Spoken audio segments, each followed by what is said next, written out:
Dr. Chopra, you spoke about and wrote in your books that coffee is one of the most important protectors of health.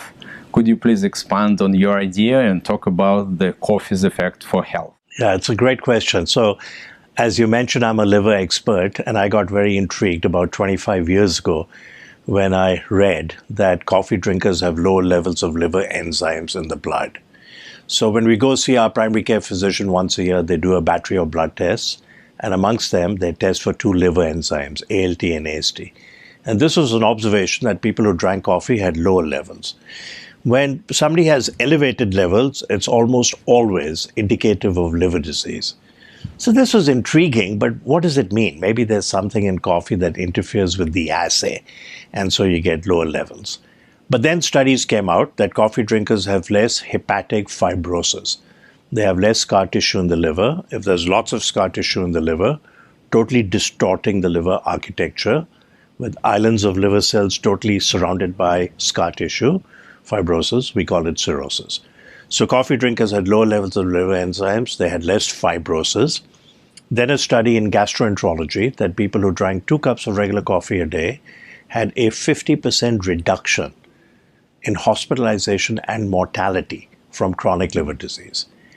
It turns out that primary liver cancer arising in the liver, is now the 3rd leading cause of cancer mortality in the world.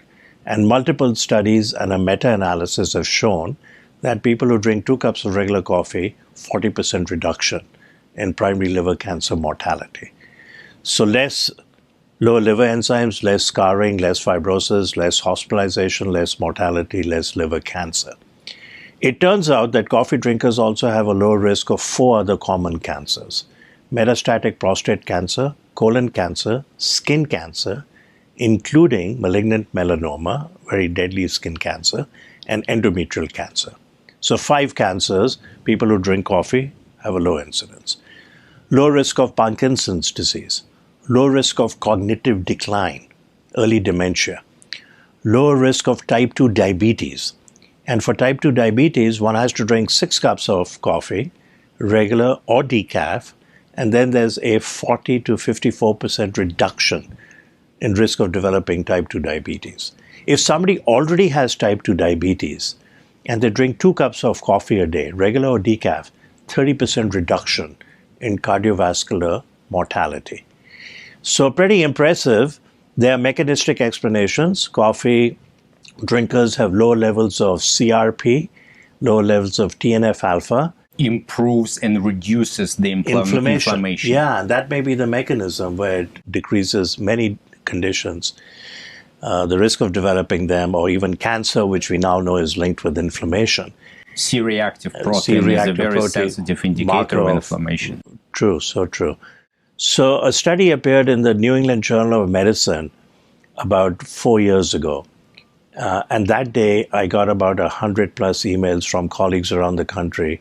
Sanjeev, you've been talking about coffee all these years and its potential health benefits.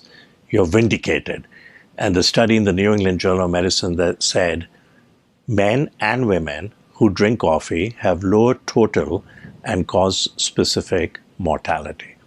And then about 6-8 months ago, an article in one of the nutrition journals that people who drink coffee have longer telomeres.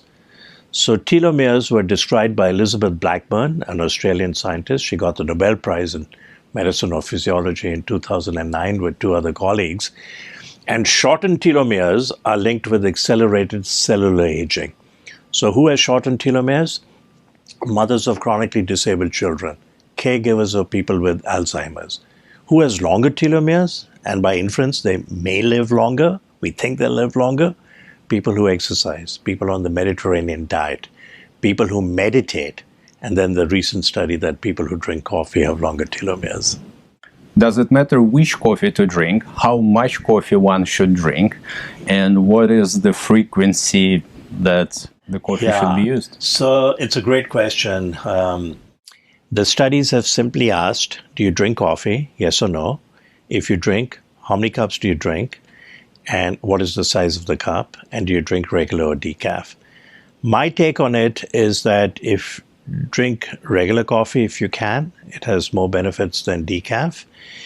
And don't add cream or sugar substitutes. I like to drink it black, make it simple. Then I don't have to worry about sugar and Splenda and do I put milk and is the milk cold and it's going to make my coffee cold. So I drink black coffee. If somebody wants to sweeten it, add sugar. Don't use artificial substitutes. Artificial sugars are turning out to produce worse glucose intolerance because it actually changes the microbiome in the GI tract. This is one of the hottest topics in medicine. Microbiome, it's been called the second human genome, the inner bacterial rainforest. There are trillions of bacteria in our GI tract. In aggregate, they weigh 3 pounds. It's a newly discovered organ. So if you want to have a Coca-Cola, have a Coca-Cola. Maybe have 1/3, savor it, enjoy it, rather than have a Diet Coke, which has only 1 calorie, but actually has many injurious health effects.